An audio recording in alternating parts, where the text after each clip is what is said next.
पिस एकर्डखौ बोजबनानै सागान होदोंमोन बिथाङानो दिनैसिम जोबथेसालियाव दङ। गोबां आफादफोरखौ जोङो लामा नायबोबाय बा पलिटिकेल पार्टिफोरखौ जों लामा नायबोबाय, गोबांथार आथिं हमहैबाय, गोबांथार खुलुमहैबाय, नाथाय दिनैसिम जोंनि खामानिखौ बिथांमोना मावनानै होनो हायाखै। जोंनि गासै 54 जन दिनैहाय सेन्ट्रेल जेलाव दङ। बेनि अनगायैबो 7 दिनै भुटान लुमजुर प्रिजनार जेलाव दङ। बेनि अनगायैबो नेपालावबो जोंहा आरो सासे दंबावो। पलिटिकेलानो जा समाज सिबिनायानो जा गासैयावबो जों ज' जानानै खामानि मावजानायखौ लुबैदों। जोंबो इउनाइटेड फराम अफ एक्स एनडिएफबिनिफ्राय ज' जानायखौ जोंबो लुबैयो। दिनै इउनाइटेड फराम अफ एक्स एनडिएफबिनिफ्राय माखासे आफाद गौथुमखौ लानानै सावरायनाय मोनसे हाबाफारि लादों। मा थांखिखौ लानानै सावरायनाय जादोंमोन? नंगौ, सिगांथारावनो निउस नायगिरि साफ्रोमनिसिमबो इउनाइटेड फराम अफ एक्स एनडिएफबिनिफ्राय हामलायनाय जासिहरग्रोनाय थाबाय।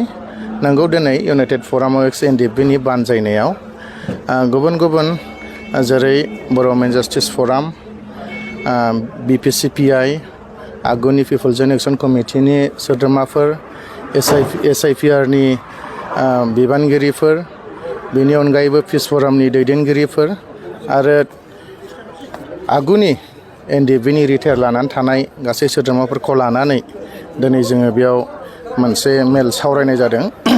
बेनो जाहैबाय जों गोजोन आरो खौसेथिखौ लानानै जों सावरायनाय जादों आरो फैबाय थानाय जि बिसायख'थि 2025 मायथाइनि बेनि सोमोन्दैबो जों सावरायनाय जादों। माब्रैबा जोङो बे बिसायख'थियाव बाहागो लानानै मोजाङै मोजां बारग'हरनो हायो आरो जोंनि माखासे खामानिफोरखौ बा जोंनि जेलाव थानाय, बेजों लोगोसे रिहेबिलिटेसन बा एक्स ग्रेसिया आरो गुबुन गुबुन बिदिनो एनडिएफबिनि जे क्ल'जआव दङ बेफोरखौ मावफुंनायाव जाय संगठनफ्रा मदद होगोन, बेफोरजों जों माबायदि सावरायलायनानै जों खामानिखौ मावनो हागोन बेफोरखौ लानानै जों गुवारै सावरायलायनाय जादों। बेनि अनगायैबो जों मोनसे सिन्था खालामदों, दिनैहाय गोबां आफादफोरखौ जोङो लामा नायबोबाय बा पलिटिकेल पार्टिफोरखौ जों लामा नायबोबाय, गोबांथार आथिं हमहैबाय, गोबांथार खुलुमहैबाय, नाथाय दिनैसिम जोंनि खामानिखौ बिथांमोना मावनानै होनो हायाखै।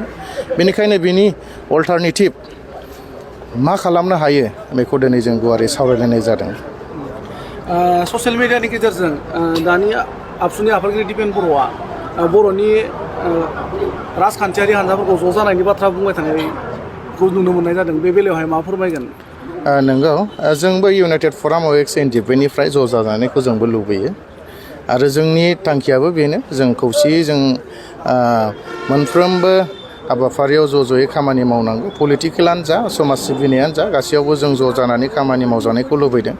नाथाय बिथांमोननि जि बाथ्रा बुंनाय बेयो उनाव बेसेबांदि खामानि हैगोन बेखौबो जों साननो गोनां जायो। मानो होनोब्ला बै समावबो बेफोरबायदि सावरायनायखौ जों नुनो मोन्दोंमोन, नाथाय साक्सेस जायाखै, जायनि थाखाय दिनै गुबुना लामा मोननानै बेबायदिनो बिटिसिखौ थेर बेथेर खालामनायनि लामाखौ लादों। थिग बेफोरखौ गिनानै दिनै सिन्था खालामफिननानै दिनै गाज्रि हालोदाव थांबाय थादों, बेफोरखौ नुहुरनानै सानफिननानै दिनै फिन आरो बे बाथ्राफोरखौ बुंनायखौ जों खोनानो मोन्दों। जों साबायखर होयो जुदि थारैनो ज' जानो हायोब्ला। जों जुदि ज' जानो हायाब्ला जोंहा बेयाव दुखु मोननाय दं, जुदि ज' जानो हायोब्ला जों बेयाव दं, जुदि ज' जानो हायाब्ला जों बेयाव थानाय नङा। जोंबो गुबुन रोखोमै जों बेब'स्थाखौ लानाय जागोन। फैबाय थानाय समाव बारग' एनडिएफबि इउनाइटेड फरामनिफ्राय राजखान्थि हान्जा दानायनि बाथ्रा खोनानो मोनबाय थानाय जादों। दा बेनि सायाव मा फोरमायगोन? बेनि सायाव जोङो दासिमबो फाइनाल डिसिसन लानाय जायाखै। नंगौ, सावराया नङा सावरायनाय जादों। दिनैनि मिटिङावबो जोङो बेखौनो सावरायनाय जादों।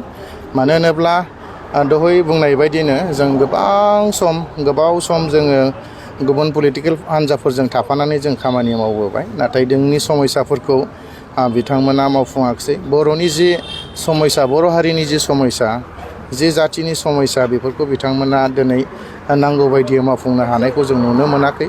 लोगोसे बिटिआर एकर्डनि जि 27 जानुवारियाव जि जाबाय एकर्ड, दिनै पिस एकर्ड होननानै बिथांमोना बुंदोंमोन, बिथांमोना एग्रिमेन्ट खालामबोदोंमोन नाथाय दिनै जों पिस एग्रिमेन्ट होननानै जों गनायनानै लानो हाया मानो होनोब्ला जाहोना बेनो जाय सिगनेटरि पिस एकर्डखौ बोजबनानै सागान होदोंमोन बिथाङानो दिनैसिम जोबथेसालियाव दङ बेजों लोगोसे जोंनि गासै 54 जन दिनैहाय सेन्ट्रेल जेलाव दङ बेनि अनगायैबो 7 दिनै भुटान लुमजुर प्रिजनार जेलाव दङ बेनि अनगायैबो नेपालावबो जोंहा आरो सासे दंबावो बेबायदिनो गुबुन गुबुन जायगायाव गोबांथार दङ नाथाय बिथांमोनखौ दिनैसिम उदां अख्राङाव बिथांमोना लाबोनो हायाखै जायनि थाखाय दिनै जोङो पिस एकर्ड होननानै गनायनानै लानो हायाखै बेजों लोगोसे जों बेखौनो जों दुखु मोनबावो बे 4 बोसोर 5 बोसोराव एकर्ड खालामखांनायनि उनाव दिनैसिम मार्टियास बा मुंख्लंफोरनि मुङाव बिथांमोना जेबो खामानि मावनानै होनो हायाखै बेजों लोगोसे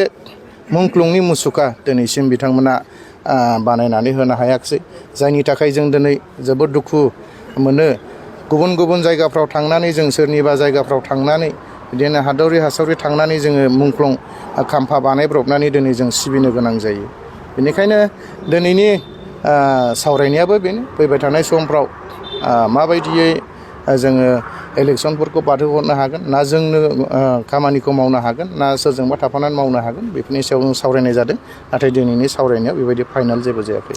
थेंक इउ।